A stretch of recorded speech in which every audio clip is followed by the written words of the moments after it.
This is the aftermath video for the entire Florida campaign of the 96-hour invasion of the entire United States. But this is specifically about the Florida campaign. And this is mainly to go over casualties and what contributed to such high casualties on the American side and such light casualties on the invader side. First and foremost, we have to understand at the very beginning of this entire thing, the grid and telecommunications and internet went down. It was a grid and comms down nationwide, which created pandemonium and chaos among the American side, the defenders. Also contributing to such high casualties was a general lack of civilian preparation, civilian organization, and civilian experience or even tactical knowledge, which, in addition to the heavy carpet munitioning from enemy aircraft, enemy artillery, and enemy naval units that had come from the drills on the coasts when they went live in the invasion, had caused 2 million casualties in Florida on just day 1 through day 3 alone, which is what this map had shown was the initial 3 days.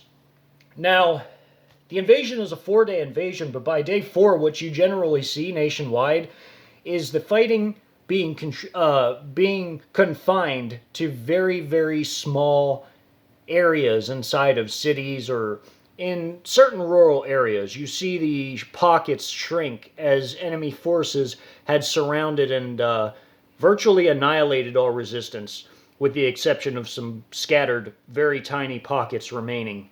Now, this isn't the occupation and the counter-insurge conflict that comes later, after civilians that were smart enough to flee or sit back and wait for the enemy to get comfy come out and begin to fight back. No, this is just the first 3 days of the 4-day invasion here in Florida, and really nationwide, but just this is the Florida campaign. Casualties were 2 million on the American side in the state of Florida, and they were only in the mere thousands on the invaders' side.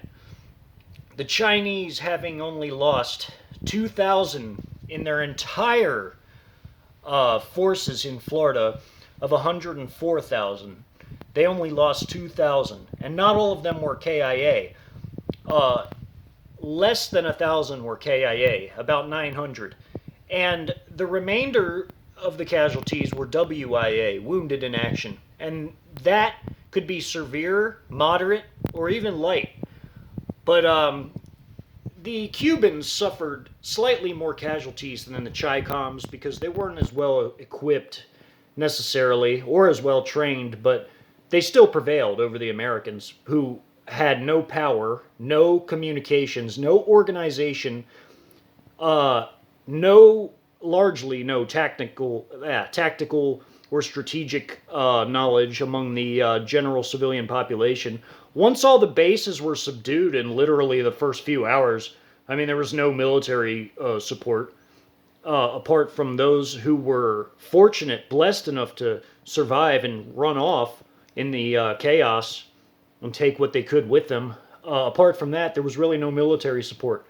Those few units outside of the major cities, like that brigade, the 53rd, which was a National Guard unit, and then that regiment, the 211th, which is also a Guard unit, they were outside of these huge urban areas and survived for a little bit longer than the forces inside, which were mostly crushed within the first hours of the first day, as we saw here in the Jacksonville battle of the Florida campaign here. And you can see a panorama of scenes that I had put together for everybody from that battle. And you can see all the things throughout the entire series of this specific campaign that contributed to such high casualties. The civilians were already in chaos. They had no way to communicate, nowhere to go, no organization virtually, very poor equipment. They were not equipped to fight such powerful combined arms forces with air support, naval support, helicopters, tanks, concentrated artillery fire, rockets, everything, the whole 9 yards. Elite forces in some places. They were not ready to fight all that, and they suffered immensely for it. After this campaign had completed, then you see partisan elements beginning to form with the tiny remnants of what remained of the U.S. forces, coupled with civilians that were smart enough to sit back and wait for enemies to get comfortable before they began their partisan insurge type of conflict with the occupation forces of the Chinese and their allies, Russians, and everybody else. But that essentially is the conclusion to the entire Florida campaign. The videos coming up will be, from here on out, will be story and review videos as this entire documentary series is completed. And those story review videos will talk about more advanced tactical concepts that people should really get into if they want to know what they'll be up against, or even be able to put into practice themselves when the time should come. But that would behoove a lot of people to look at. I will show them with visuals, of course, as I've always done, as I've done in the other story review videos.